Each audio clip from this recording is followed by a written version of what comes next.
Perhaps nowhere on earth has there ever been a group of people more versatile than the monks of Europe. They were physicians and scholars and agriculturists and inventors. And they, perhaps more than any other group, is responsible for helping to save Western civilization. Let's talk about that today on The Catholic Church, Builder of Civilization.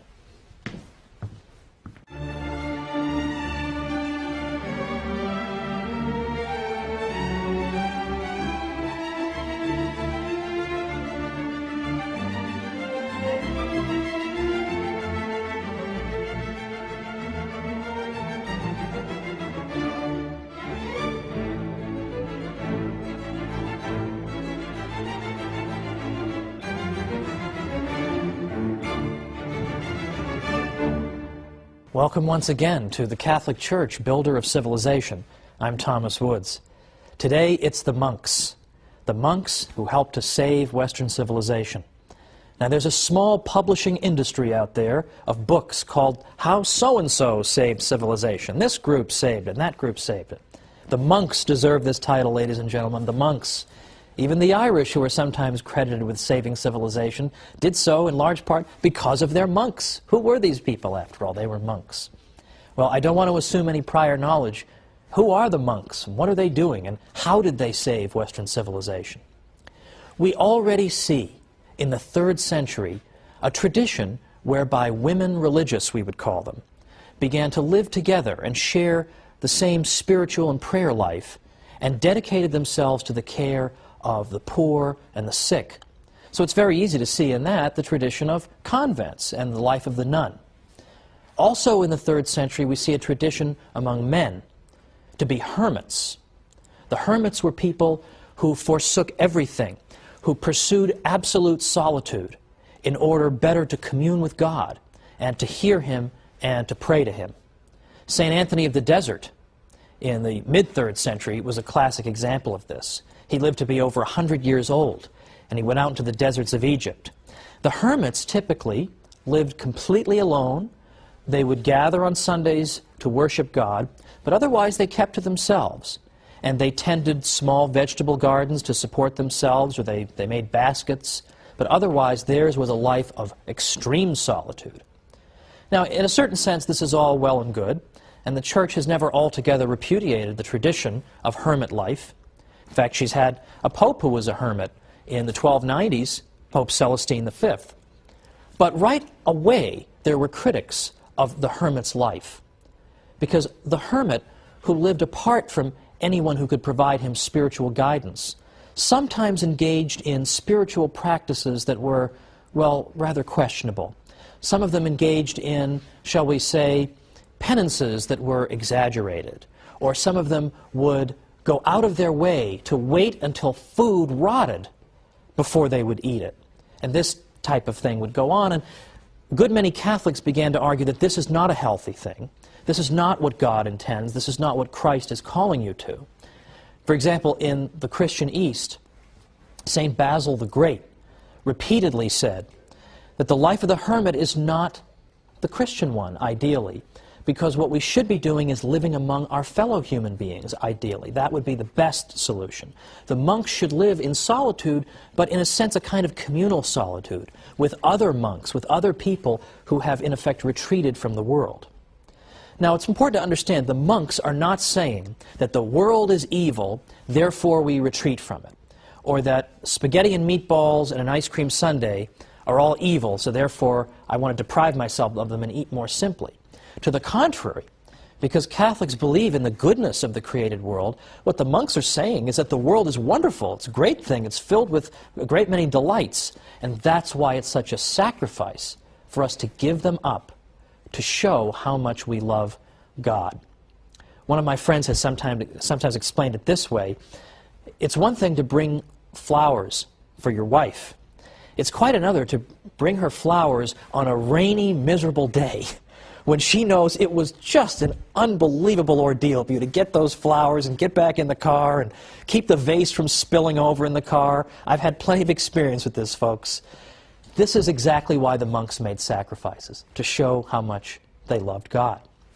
In the West, it was a man named Saint Benedict who argued that we need to have monks who live in a single place, and they live together, and they have the same spiritual regimen, and they live under the authority of an abbot. St. Benedict composed something called the Rule of St. Benedict, which was in effect an outline for how a monastery should be run. He wrote this around 529, and with the passage of time, this became the model for organizing monasteries. A monastery, of course, is where the monks live. And St. Benedict argued that the monks should live penitential lives, it's true, but not lives that are so penitential that it would disrupt their spiritual lives. We don't want that. We want them to live at the material level of about the average Italian peasant. That would be acceptable. They should get adequate sleep. They shouldn't do too much physical labor. They should be moderate in all things. Physical labor and prayer and study, and nothing out of moderation. The monasteries in Ireland were quite another story. There, the model, in effect, was working 14 hours a day, doing back-breaking labor, and then coming in and praying all the psalms. And this, it seemed to St. Benedict, was just too much, that you couldn't live a healthy spiritual life if you were being that rigorous with your physical body. Now, it should be mentioned, by the way, that the Irish monasteries attracted people from all over. They couldn't house them all, so they must have been doing something right. But this was St. Benedict's model. It was flexible, and it seemed to understand human nature very well. And it turns out that St. Benedict and his monks played an essential role in saving Western civilization at a critical moment and building up important parts of it. And yet, I will never forget, in my days as a professor in New York, after telling my class all about the monks and all the things they had done, I actually had a student say to me, "That's very interesting. Are there any monks today?" Well, that's just depressing, right? That she didn't even know there were still monks today. And so of course I told her, not only are there monks, I've got 1,000,000 friends who are monks. I realize that's perhaps somewhat unusual, but I have a great many friends who are monks. And let me tell you something, living in Manhattan as I did while I was getting my doctorate, you find that just about anything can go on in Manhattan, nobody cares. Nobody's looking at you, you can have a weird haircut, nobody cares. You could be on fire, nobody cares. But I had a friend of mine who was on his way to becoming a monk. He hadn't taken his vows yet, and he came and visited me in his habit. And we went out for nachos at a local place, and I'll tell you, people will look away at anything, but if you're having nachos with a monk, they cannot take their eyes off it, apparently. This is just a bizarre sight, even for Manhattan. So, unfortunately, the monks don't have the high profile they once did, but they deserve our respect. Because, after all, what did the monks accomplish? Well, for one thing, apart from just copying texts, which we all know they did that laboriously, but they also did a lot of physical labor. For example, they cleared and reclaimed all kinds of land in Western Europe. Because what often happened is that people wanted to donate land to the monks as a good work. That's wonderful, look at what I'm doing for the monks. But people would typically give the monks really crummy land. They want to help them, but they don't want to help them that much. So the monks often found themselves having to deal with land nobody really wanted. And a lot of times it was swamp land. In those days, I mean, obviously a swamp has no value. It's just a source of pestilence. The monks would dike and drain the swamp and make it into fertile land.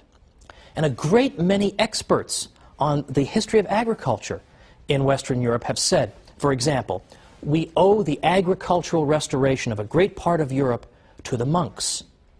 Another one said, wherever they came, they converted the wilderness into a cultivated country. They pursued the breeding of cattle and agriculture, labored with their own hands, drained morasses and cleared away forests. By them, Germany was rendered a fruitful country. And finally, every Benedictine monastery was an agricultural college for the whole region in which it was located. The monks introduced crops and industries and production methods that people hadn't known before. And they weren't afraid to work with their hands at a time when manual labor was looked down upon and despised. The monks were inspired to engage in physical labor because they knew, for one thing, that when you engage in hard physical labor, this can be a great form of penance and an opportunity for the mortification of the flesh. So sure, they were thrilled to work with the swamp that nobody else wanted to do. So at a time when you were despised for doing physical labor, the monks, in effect, made it something honorable. At a time when agriculture was collapsing, the monks' labor helped to bring it back. The monks were involved in rearing cattle and horses, brewing beer, raising bees and fruit. And all over Europe, they introduced essential aspects of local economies. For example, in Sweden, it was the corn trade that owed its existence to the monks. In Parma, cheese making. In Ireland, salmon fisheries. And in a great many places, the finest vineyards. The monks were also intensely practical in that they stored up the waters from springs in order so that they could distribute them if a drought ever struck. In Lombardy, the peasants learned irrigation from the monks. The monks have also been credited with being the first to work toward improving breeds of cattle instead of just leaving the process to chance. So there's agricultural labor from the monks at a critical time in European history. With the Roman Empire collapsed, the monks show up and do all this critical work. Beyond that, the monks pioneered in machinery and mechanization. The ancient world of Greece and Rome was not particularly heavily mechanized, but Europe of the Middle Ages changed all that. Particularly the Cistercians, which are a reform-minded group of monks from the late 11th century, they built water-powered factories at hundreds of their 742 monasteries around by the 12th century. They used water power for all kinds of purposes, for crushing wheat and fulling cloth and tanning. Far more mechanized were they than anything that had ever been seen in Europe up to that time. They were also great metallurgists. They used the slag from their furnaces as fertilizer, so they were constantly thinking of practical things they could do for the life of Europe, and they instructed Europeans as to how they themselves could do these things. They were also technologically advanced in practical things like clocks. The first clock we have any record of was built by the future Pope Sylvester II in 996, but much more sophisticated clocks were built in the 14th century. But it's not just clocks, and it's not just agriculture. It's charity and education and inventiveness. All these things we're going to look at as soon as we come back from the break. So join me after the break, and let's talk more about these monks.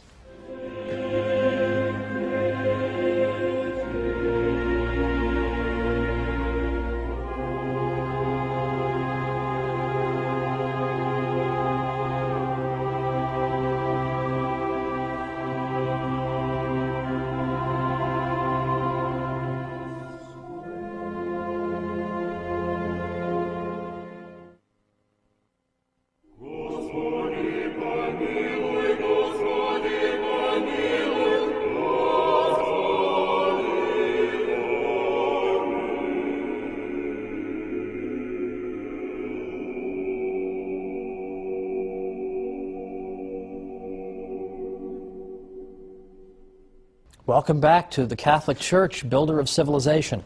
I'm Thomas Woods, and we're talking about the monks today and their unsung heroism in helping to build and even save Western civilization at critical moments. Let me give you a little quotation from a French scholar writing about the achievements of the monks, because this sums it up in terms of their practical contributions. He writes, in effect, whether it be the mining of salt, lead, iron, alum, or gypsum, or metallurgy, or quarrying marble, running cutler's shops and glassworks, or forging metal plates, also known as firebacks, there was no activity at all in which the monks did not display creativity and a fertile spirit of research. Utilizing their labor force, they instructed it and trained it to perfection. Monastic know-how would spread throughout Europe. In fact, even today, we're still only beginning to appreciate fully the extent of monastic technological cleverness. In the late 1990s, an archaeometallurgist at the University of Bradford named Jerry MacDonald found evidence in North Yorkshire, England, of a degree of technological sophistication that pointed ahead to the great machines of the 18th century Industrial Revolution. He found that the monks had built a furnace to extract iron from ore. Now, in the 16th century, which is when the period that that MacDonald is looking at, 16th century England, the typical one of these furnaces in the 16th century had not advanced very far over its ancient counterpart. It was very inefficient. The slag, or another word for the byproduct of these primitive furnaces, had a very substantial concentration of iron in it, because they couldn't get to high enough temperatures to get all the iron out of the ore. So the leftover still had a lot of iron in it. But MacDonald found that when he was investigating, that in fact the monks in England had in fact built a furnace where the slag was low in iron content. They were somehow able to get to high enough temperatures to get more and more of the iron out of it, very similar to a modern blast furnace today. So MacDonald says the monks were on the verge of building dedicated furnaces for the large-scale production of cast iron. This is the key ingredient, perhaps, that ushered in the industrial age. And he says that the furnace that he investigated in England was a prototype of such a furnace. Now, what ended up happening to that? Why didn't they develop all these big furnaces? Why do we just see this one prototype? Well, remember, this is the 16th century in England. What's King Henry VIII up to? Well, he's closing down monasteries and confiscating their property so as to reward his well-connected friends. And so Henry VIII helped to destroy this outstanding example of creativity on the part of the monks. Thank you very much, Henry VIII. We'll have time to talk about you in a future episode. But we also now have charitable work. Now, charitable work we're going to spend a whole episode on, but I want to at least pause and say something about the monks' specific contributions to charity. The rule of St. Benedict called for the monastery to dispense alms and hospitality to whatever extent its means permitted. Specifically, it instructed monasteries that all guests who come shall be received as though they were Christ. Now, the monasteries served as free inns where foreign travelers and pilgrims and the poor could find a safe resting place. I love this quotation from an old historian of the Norman Abbey of Bec. He said, "Let them ask Spaniards or Burgundians or any foreigners whatever how they have been received at Bec. They will answer that the door of the monastery is always open to all and that its bread is free to the whole world." In some cases, the monks were even known to make efforts to track down poor souls who, being lost or alone after dark, found themselves in need of emergency shelter. They established contrivances for warning sailors of perilous obstacles. Or, in fact, nearby monasteries often made provision for shipwrecked men in need of lodging.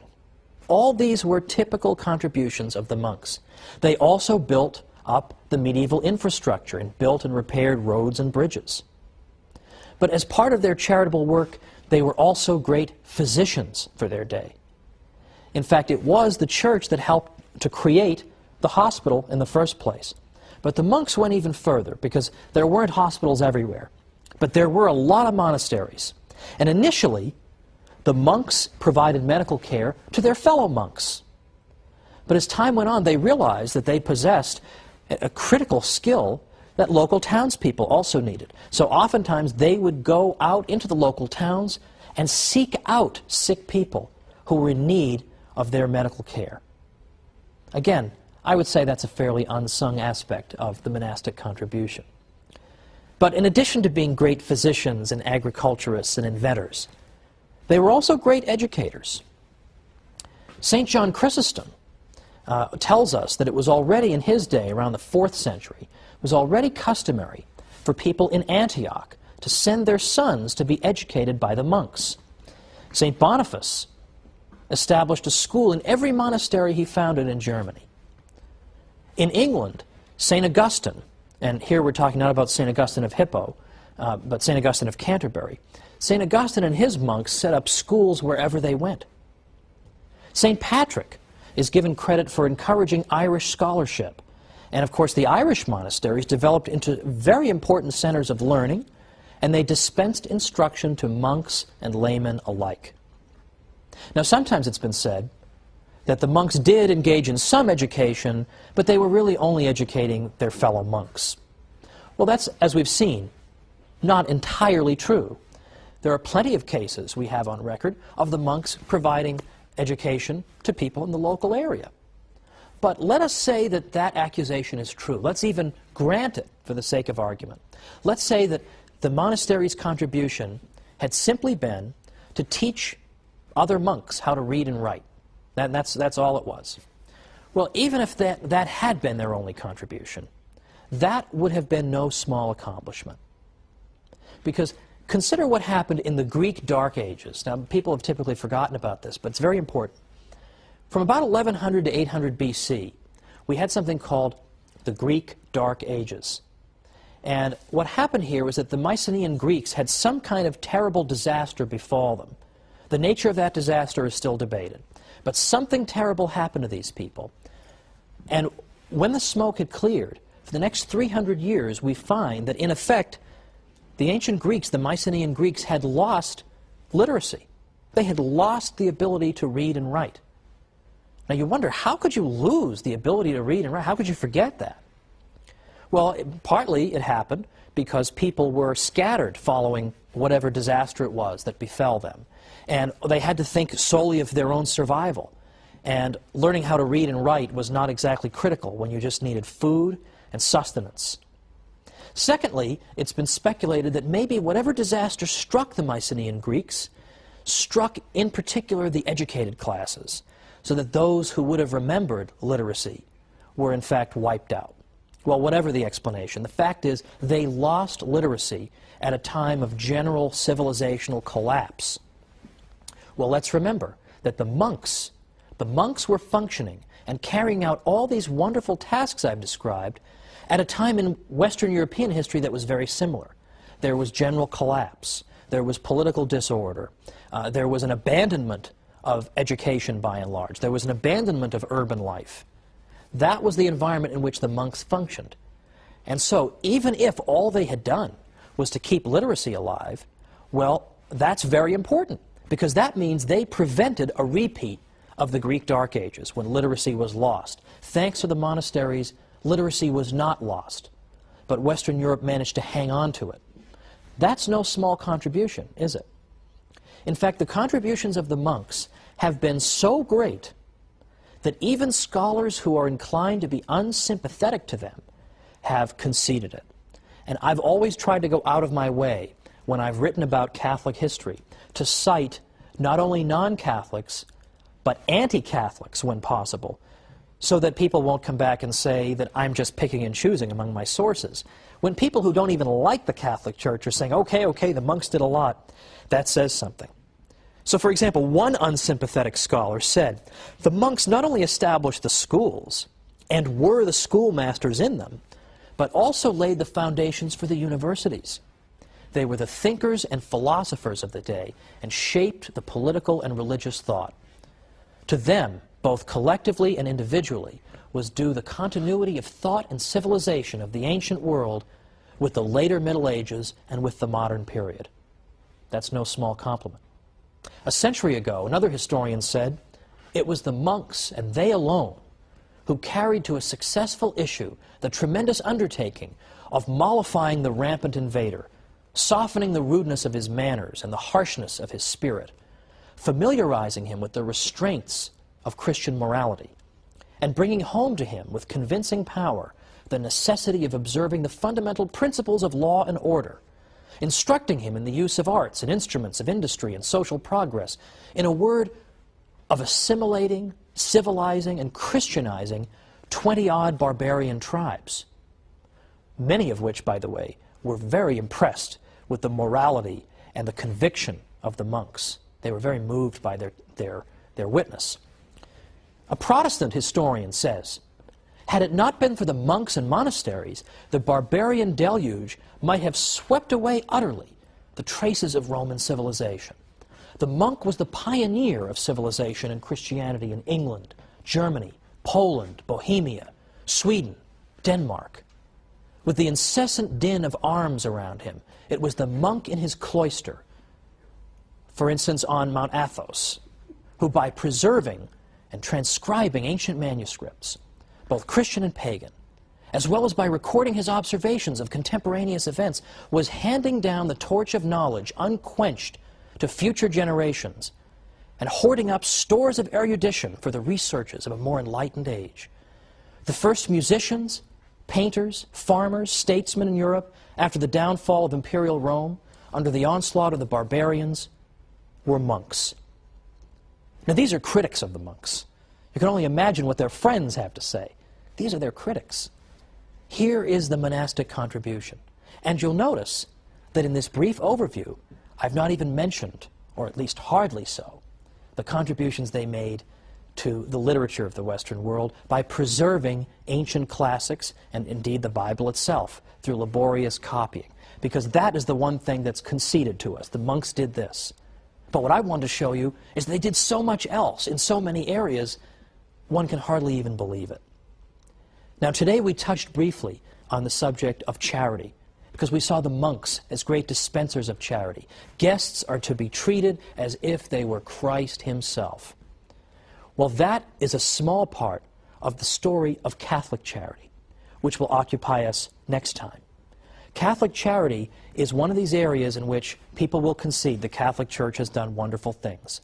But what I want to suggest to you is that even we Catholics don't realize just how great Catholic charity is. It's a far more extraordinary story than even we believe. So join me next time on the Catholic Church, Builder of Civilization.